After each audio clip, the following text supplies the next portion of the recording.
그런데 지난주에 저희 채널A가 단독 보도한 내용이 하나 있습니다. 관련 목소리를 준비했죠? 네, 지난 2018년 남북 정상이 판문점 회담에서 남북 철도 연결 사업을 약속했습니다. 당시 광복절 경축사 먼저 들어보겠습니다. 판문점 선언에서 합의한 철도 도로 연결은 올해 안에 착공식을 갖는 것이 목표입니다. 철도와 도로의 연결은 한반도 공동번영의 시작입니다. 네, 남북 철도 연결 사업 관련해서 구차장님, 네. 북한의 요청을 받고 사천강 교류 보수에 필요한 물품을 보냈다고 하던데요. 그렇습니다. 그러니까 남북 간의 이 철도를 연결하자라는 것은 2018년 4월 이 판문점 선언을 통해서 그 남북 이 지도자가 합의를 한 겁니다. 그런데 문제는 당시만 하더라도 이 북한의 이딴 미사일 도발에 따라서 유엔 대북 제재가 굉장히 엄격하게 유지되던 시점입니다.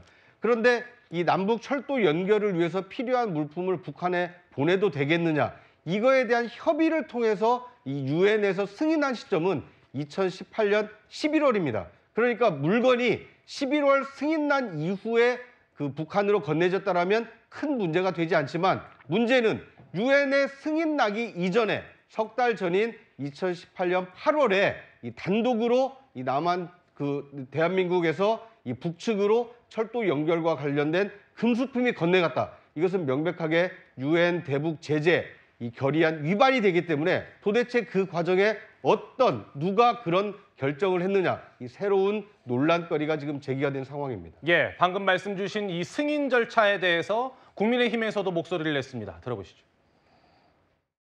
문재인 정부에서 남북 협력을 위해서 지켜야 될 절차를 무시하고 진행하는 그 행태를 보여주는 것이라고 하겠습니다. 김전무 대변인, 통일부에서는 금수품은 맞는데 우리 측 인력 안전을 위한 거다, 이런 해명을 내놨거든요. 네. 그러니까 저도 채널A 뉴스를 통해서 봤는데 그 철도가 우리 쪽에서 해서 북쪽으로 갈 때 평안 거쳐서 이제 신의주 그쪽까지 이렇게 쭉 가는 그 철도의 상황 보고 주변에 어떤 건물들을 봤는데 속도가 굉장히 늦지 않습니까? 뭐 가장 빠른 구간이 평양 안에 이제 도심 구간이었는데 50km 시속 그 정도고 어떤 교량을 건널 때는 아주 서서히 움직이더라고요. 예. 결국 뭐냐면, 그러니까 우리가 뭔가 그거에 대해서 서로 조사를 하기 위해서 우리도 움직이고 저쪽도 움직여야 북쪽도 움직여야 되는데, 우리가 움직이기 전에 교량에 문제가 있어서 안전사고가 날 수 있지 않습니까? 그렇기 때문에 제가 볼 때는 통일부에서는 좀 대북 제재 관계 속에서 이게 불가피하다고 보면 빨리 승인 절차를 밟으면 되는데, 뭔가 마음이 앞서다 보니까 우리의 안전을 위해서, 그러니까 북을 위해서 북에게 이게 어떤 여러 가지 재료가 무기로 전용되는 상황은 아니니까, 천목이나 뭐 그런 것들이요. 예. 그렇기 때문에 어떻게 보면 좀 단순하게 생각을 해서 사업을 빨리 하기 위해서, 그리고 우리가 조사할 때 우리 측의 요원들, 우리 측의 어떤 사람들의 어떤 안전 조치를 위해서 불가피하다고 해서 해준 것 같은데요. 저는 이제 대북 제재가 왜 있습니까? 결국은 국제사회에 있어서 북한의 어떤 핵 개발을 저지하기 위해서 대북 제재를 하는데, 거기에 있어서 우리가 같이 하는 건 당연한데 국제사회의 일원으로서, 근데 그것을 우리가 앞장서서 어겼다는 측면에서 볼 땐 이거는 사내 경중을 떠나서 아주 중요한 문제라고 봅니다. 예. 당시 유엔 승인도 없었다고 하는데 강 부위원장님, 네. 도대체 북한의 금수품을 누가 보내는 걸 결정한 걸까요? 사실 지금 뭐 보도에 따르면은 어쨌든 당시에 청와대 NSC 상임위원회에서 이런 회의를 했을 것이고, 관계부처 장관들이라든지 여러 가지 청와대에서 어떤 책임 있는 분들이 회의를 해서 결정을 하지 않았겠습니까? 그래서 저는 일단 최종 승인은 청와대에서 했다고 보는 게 합리적인 것 같고요. 우리 김기영 대변인께서 말씀 잘해 주셨는데, 사실 결국에 이 금수품의 목적이라는 거는 그 용도 이외의 목적으로 북한에서 사용되는 것, 즉 뭐 핵시설이라든지 핵무기를 어떤 개발하는 데 있어서 도움이 되는, 그러니까 이 목적 이외로 쓰는 것이 우려됐기 때문에 사실 금지하는 거 아니겠습니까? 하지만 이 남북 정상 철도를 연결하는 과정 속에서 우리 측 인사들이 넘어가는 과정도 있고, 그런 과정에서 안전 문제도 있는데, 사실 행정이라는 것이 실무자들의 어떤 실무를 진행하는 것과 또 상부에서 결정하는 것이 시간상의 착오가 있을 수 있고, 또 이게 국내 문제가 아니라 북한과의 어떤 관계 속에서 어렵게 이루어진 측면이 있기 때문에 아무래도 통일부에서도 이게 어떤 목적 이외에 다른 용도로 쓰이는 것은 아니라고 판단했기 때문에 좀 행정상에 좀 이런 오류가 있지 않았을까 그렇게 보여집니다. 네, 알겠습니다. 북한이 금수품을 요구한 이유가 철도를 보수해야 한다는 이유였습니다. 그럼 어떤 상황이길래 보수가 필요할지 여러분 궁금하시죠? 채널A가 영상을 단독 입수했는데 이건 지난 2018년 11월 30일부터 진행한 남북 철도 공동조사 당시 기관차 전면에서 찍은 영상입니다. 어때요? 속도가 굉장히 느리게 느껴지시죠? 열차가 지나가는 철로가 마모되고 선로 침목은 으스러져 있는 모습까지 영상에 고스란히 담겨 있습니다. 낡은 철교를 만날 때마다 열차는 속도를 늦추고 때로는 멈춰서는 경우도 있었습니다. 구자영 소장님. 네. 평균 속도가 시속 30km에서 50km 수준, 일부 구간에서는 약 10km에 불과했다 이런 얘기도 나와요. 네. 이 생생한 화면으로 보시면 잘 아실 텐데요. 지금 철도를 받치고 있는 침목이 나무로 돼 있지 않습니까? 예. 이게 사실 처음 철도를 놓을 때 이 기름에 묻힌 이 침목을 사용을 했거든요. 그런데 이것이 이제 친환경 문제도 있고 견고성 문제가 제기가 되다 보니까 지금 우리나라의 경우는 대부분의 침목을 제거하고 콘크리트로 지금 받치고 있습니다. 예. 워낙 이제 이 강력한 이 철도를 빠른 속도로 가는 속도를 유지하려면 그만큼의 강도가 필요하기 때문이거든요. 지금 우리나라의 철도 기술은 이 세계적인 수준으로 올라왔기 때문에 특히 고속철의 경우에는 콘크리트보다 더 단단한 이 플라스틱 침목까지 지금 연구 개발이 된 상태거든요. 그런데 지금 화면에서 보시다시피 몇 년 전입니다만 북한의 경우에는 콘크리트가 아닌 여전히 일제시대에 놨을지도 모르는 이 나무로 된 침목으로 지금 철도를 받치고 있다 보니까 빠른 속도를 내다보면 혹시 그 하중을 견디지 못하고 무너질 염려가 있기 때문에 저렇게 속도를 줄여서 저속으로 운행을 하고 있다. 지금 북한의 철도 현황이 얼마나 열악한지 보여주는 생생한 자료 화면이 아닌가 하는 생각이 듭니다. 예, 지난 2018년에 영상을 보고 오셨습니다. 저런 열악한 환경 때문에 보수가 필요하니까 금수품을 달라 이게 요구였다는 거죠. 그런데 금수품을 줬습니다. 그런데 올해는 철거를 하고 있습니다. 영상 또 준비했습니다. 올해 2월에는요. 북한 개성공단으로 향하는 경의선 철로의 북측 사천강 일대 모습입니다. 올해 2월에는 철교가 있었는데 지난 9월 사진을 보면 상판이 제거된 상태, 다리 기둥들만 덩그러니 남아있는 그런 모습을 확인할 수 있습니다. 장 변호사님, 네.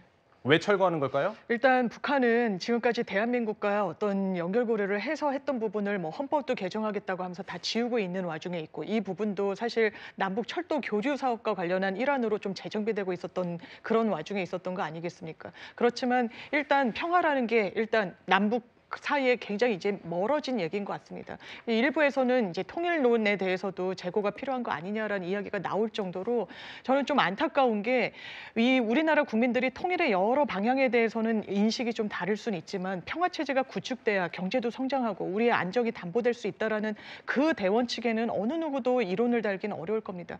그런데 이 정부 들어서 그런 움직임, 평화 체제로 가기 위한 그 한 걸음 오히려 뒷걸음치고 있다라는 그런 부분이 있고 힘에 의한 우위 등등을 이야기하지만 지금 접경 지역에 사시는 분들 얼마나 고통받고 계십니까? 그렇다고 힘의 우위를 보여는 줬습니까? 이 케이팝을 북한에 트는 게 어떤 효과가 있습니까? 그 역방향으로 북한은 정상국가가 아닙니다. 기괴한 소리를 계속 내서 일상이 위협받고 있는 거 아니겠습니까? 여기에 대한 최소한의 반성적 고려로 평화를 위한 건 진보 보수의 문제가 아니지 않겠습니까? 제발 한 걸음 내딛기를 이번 일을 또 계기로 해봤으면 좋겠다는 생각 드립니다. 알겠습니다. 이 부분에 대해서 김 전 부대변인님의 말씀을 듣고 싶은데 그 전에 네. 우리 정부는 지금 어떤 목소리를 내고 있는지 한번 들어볼까요? 네. 남한과의 단절을 분명히 하겠다는 의지를 드러내는 북한의 행동, 문제는 없는지 궁금하실 텐데요. 김인혜 통일부 대변인 목소리 먼저 듣고 질문 이어가겠습니다. 경의선, 동해선, 철도도로 연결 사업은 우리의 차관 지원으로 이루어졌기 때문에 북한의 차관 상환 의무가 있음을 분명히 하며 김정부 대변인, 네. 차관 상환 의무를 언급했습니다. 이 부분 그러니까- 분명한 거죠? 네, 맞습니다. 그러니까 남과 북이 어떤 서로 간의 어떤 신뢰를 바탕으로 어떤 서로 간의 어떤 약속을 하고 그거를 실질적으로 이행하는 데 있어서 진보 정권의 어떤 역할과 공이 있다고 봅니다. 다만 그게 지속적이지 못하고요. 결국은 선의를 기대했지만 북한의 핵 개발은 현실화됐고 그 부분에 있어서 문재인 전 대통령 같은 경우는 대북 제재에 대해서 외국 정상들을 만날 때 해제해달라고 하지 않았습니까? 마크롱 대통령 같은 경우는 북한을 믿지 못한다고 하면서 거부 의사를 했고요. 결국은 지금 우리가 최근에 우라늄, 농축 우라늄 제조 시설까지 어떻게 보면 공개를 했습니다. 예. 그 당시에 문재인 대통령은 영변 쪽과 대북 제재를 소위 바토하는 그 당시에 김정은과 트럼프 대통령이 그게 굉장히 바람직한 방향으로 했지만 북한의 핵 제조 시설 같은 경우는 이번에 새로운 곳이 또 나오지 않았습니까? 결국 굉장히 나이브하고 상대의 어떤 선의, 평화 그런 워딩이 실질적으로 평화를 지키기 위해서는 전쟁을 준비하라는 그런 워딩이 있습니다. 예. 그리고 앞서 통일부 대변인이 얘기했듯이 차관입니다. 이거는 우리가 일정 부분 북한에 대해서 믿고 그거를 지금의 사정이 안 좋기 때문에 도와줬는데도 불구하고 다 뜯어 버리는 거 아닙니까? 예. 결국 우리의 어떤 의도와 상관없이 북한은 우리의 어떤 선의에 기초한 어떤 행동을 했을 때 그쪽에 그만큼의 어떤 행동을 하는 게 아니라 북을 지금 남쪽을 적대적 두 국가로는 보고 있고요. 저는 또 지금 다리를 이렇게 철거하는 이유가 뭐냐면 북한이 가장 무서워하는 건 그겁니다. 우리는 하나라고 했는데 계속 비교를 하지 않습니까? 그리고 케이팝 얘기를 했는데 그 젊은 북한 병사들이 들을 때 남한과 북한이 굉장히 다르고 왜 북한은 우린 같은 민족인데 이렇게 살 수밖에 없는가에 대한 어떤 불만이 쌓이게 되고 예. 그런 불만이 쌓이는 것에 대해서 북한 입장에서는 우리는 아예 다른 나라다 이렇게 확고하게 종지부를 찍고 싶고 그런 일련의 과정에서 철도도 교량도 이렇게 뜯어내고 있는 거 아닌가 그런 생각을 해봅니다. 예, 말씀 주신 것처럼 상황이 이렇게 된 데는 김정은 국무위원장이 지난해 12월에 했던 이 발언 때문이 아닌가 싶기도 합니다. 목소리 준비했습니다. 북남 관계는 더 이상 동족 관계, 동질 관계가 아닌 적대적인 두 국가 관계, 전쟁 중에 있는 두 교전국 관계로 완전히 고착되었습니다. 구장훈 차장님, 네. 북한은 일단 통일에 대한 의지는 전혀 없는 듯한 모습인데 네. 남북 관계가 점점 더 경색으로 치닫는 그런 모양새입니다. 경색으로 그치면 다행입니다만 지금 김정은의 발언에 따르면 지금 교전 상태에 있는 교전국 관계라는 거 아닙니까?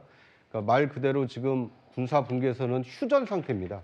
전쟁이 잠시 일시 멈춰 있는 상태이기 때문에 언제든 어느 쪽에서든 선전포고를 하게 되면 다시 전쟁이 재개될 가능성이 있기 때문에 굉장히 우려되는 상황입니다. 지금까지의 남북 관계는 한반도의 평화와 번영을 추구를 해왔습니다만 결과는 어땠습니까? 그 결과는 결국 다시 교전국 관계로 더 악화되지 않았습니까? 저는 문재인 정부가 추진했던 이 선의에도 불구하고 북한은 어떻게 대응했는가?